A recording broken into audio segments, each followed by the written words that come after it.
Sarebbe sbagliato parlare di assalto alla diligenza, ma altrettanto ingiusto non riconoscere che il superbonus ha provocato un costo in capo alla fiscalità generale spaventoso e non proporzionale al numero di edifici che sono stati efficientati. Sono state oltre 372.000 in Italia le certificazioni depositate entro il 31 gennaio per beneficiare del cosiddetto 110%, che allo Stato costa quasi 72 miliardi di euro, oltre 12 milioni di edifici di cui solo poco più del 3% a uso abitativo.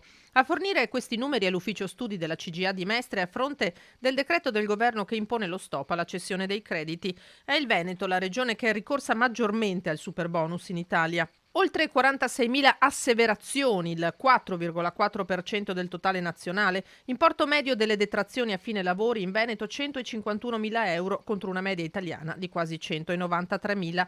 Superbonus che non va bocciato, dicono gli artigiani di Mestre, visto lo slancio che ha restituito a un settore strategico come l'edilizia, ma al decreto urgono dei correttivi. Ora va trovata una soluzione per le tante famiglie e aziende che sono in possesso di una massa di crediti fiscali importanti non più esigibili. Una situazione che, se non affrontata subito, rischia di far fallire molte aziende del settore delle costruzioni.